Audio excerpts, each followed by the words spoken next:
Breaking news చూస్తున్నారు. MLC కవిత bail petition పై విచారణ జరిగింది. తన కుమారుడికి పరీక్షలు ఉన్నందున మధ్యంతర బెయిల్ కోరుతూ కవిత పిటిషన్ దాఖలు చేశారు. కవిత బెయిల్ పిటిషన్ పై రౌజ్ అవెన్యూ కోర్టులో వాడి వేడి వాదనలు జరిగాయి. కవిత తరపున అభిషేక్ మను సింఘ్వి, ఈడీ తరపున అదనపు ఏఎస్జీ ఎస్వి రాజు వాదనలు వినిపించారు. ఎమ్మెల్సీ కవితకు బెయిల్ ఇవ్వద్దంటుంది ఈడీ. బెయిల్ ఇస్తే సాక్షులను ప్రభావితం చేస్తారని వాదనలు వినిపించింది. ఏప్రిల్ 9 వరకు కవితకు జ్యుడిషియల్ కస్టడీ ఇచ్చినట్టుగా తెలుస్తోంది. దానికి సంబంధించిన బ్రేకింగ్ న్యూస్ చూస్తున్నారు.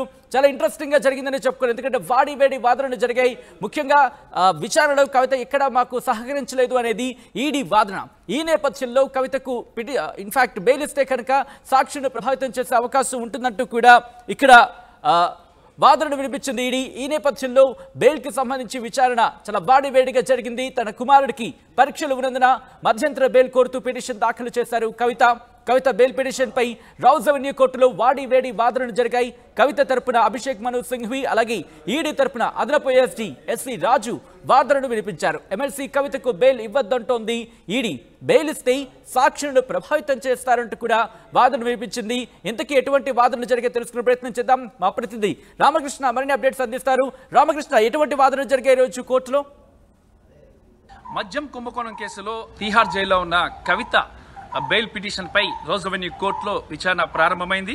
అభిషేక్ మను సింఘ్వి కవిత తరపున వాదనలు వినిపిస్తున్నారు. ఎన్ఫోర్స్మెంట్ డైరెక్టరేట్ తరపున ఇక ఎస్వి రాజు అడిషనల్ సొలిసిటర్ జనరల్ వాదనలు వినిపిస్తున్నారు. అయితే ఇక ప్రధానంగా చూసుకున్నట్టుగైతే ఇక తన కొడుకుకి ఎగ్జామ్స్ ఉన్నందున, తన కొడుకు మైనర్ అయినందున తనకు బెయిల్ ఇవ్వాలి ఏప్రిల్ 16వ తారీఖు వరకు అని చెప్పి కవిత ఒక పిటిషన్ వేయడం జరిగింది. అలాగే మధ్యంతర బెయిల్తో పాటు రెగ్యులర్ బెయిల్ కూడా వేయాలి, తన అరెస్టు అక్రమం అంటూ ఇంకో పిటిషన్ కూడా వేయడం జరిగింది. ఈ రెండు పిటిషన్ల మీద ఈరోజు రోజ్ అవెన్యూ కోర్టులో విచారణ జరుగుతుంది. మరి Rose Avenue court judge Kaveri Baweja Kavitha bail petition పై విచారణ జరుపుతున్నారు. అయితే ఈడీ మాత్రం ఒక అంశం కరెక్ట్గా చెప్తుంది. ఏంటంటే కవితకు బెయిల్ ఇస్తే మాత్రం ఎటువంటి పరిస్థితుల్లో కూడా ఆమె కేసును తప్పుదో పట్టించే అవకాశాలు ఎక్కువ ఉంటాయి కాబట్టి ఆమెకు బెయిల్ ఇవ్వద్దు అంటూ కూడా ఇక ఈడీ చెప్తోంది. మరి ఈ కవిత మాత్రం తనని అక్రమంగా అరెస్ట్ చేశారు, తన ప్రమేయం లేదు, తనకి ఎలాంటి సంబంధం లేని కేసులో ఇరికించారని చెప్పేసి కవిత చెబుతోంది. మరి ఈ నేపథ్యంలో చాలా వేడి వాదనలు జరుగుతున్నాయి. మరి కవితకు బెయిల్ ఇస్తారా ఇవ్వరా, ఇవ్వకపోతే పరిస్థితి ఏంటి అనేది కూడా చర్చనీయాంశంగా మారింది.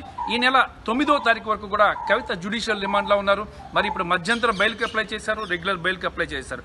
ఒకవేళ కానీ బెయిల్ పిటిషన్ కానీ కొట్టివేస్తే మాత్రం ఇక కవిత సుప్రీంకోర్టుకి అప్రోచ్ అయ్యే అవకాశం ఉంది, హైకోర్టుకి అప్రోచ్ అయ్యే అవకాశం ఉంది. హైకోర్టులో బెయిల్ పిటిషన్ని మూవ్ చేసే అవకాశం ఉంది. హైకోర్టులో ఈ బెయిల్ పిటిషన్పై వాదనలు విన్న తర్వాత హైకోర్టు కానీ బెయిల్ ఇస్తే ఓకే, ఇవ్వకపోతే సుప్రీంకోర్టుకి వెళ్ళి బెయిల్ తెచ్చుకునే అవకాశం ఉంది. ఇప్పటికే చూసుకున్నట్టుగైతే ఇక ఇటీవలే ఆమ్ ఆద్మీ పార్టీ ఎంపీ సంజయ్ సింగ్ కూడా సుప్రీంకోర్టే బెయిల్ ఇవ్వడం జరిగింది. ట్రయల్ కోర్టులో ఎక్కడ కూడా బెయిల్ దొరకలేదు. మరి ఈ నేపథ్యంలో కవితకు బెయిల్ దొరుకుతుందా లేదా అనేది కూడా చర్చనీయాంశంగా మారింది. తీహార్ జైల్లో కవిత అలాగే అరవింద్ కేజ్రీవాల్ ఇద్దరు కూడా ఉన్నారు. మరి అరవింద్ కేజ్రీవాల్ బెయిల్ విషయంలో కూడా ఒక షాక్ తగిలింది అరవింద్ కేజ్రీవాల్కి ఇదే కోర్టులో, హైకోర్టులో. మరి ఈ రోజ్ అవెన్యూ కోర్టు కవితకు అనుకూలంగా బెయిల్ ఇస్తుందా, మరి లేదంటే ఈడీ వాదనల్ని సమర్థిస్తూ బెయిల్ను నిరాకరిస్తుందా అనేది కూడా వేచి చూడాల్సిందే.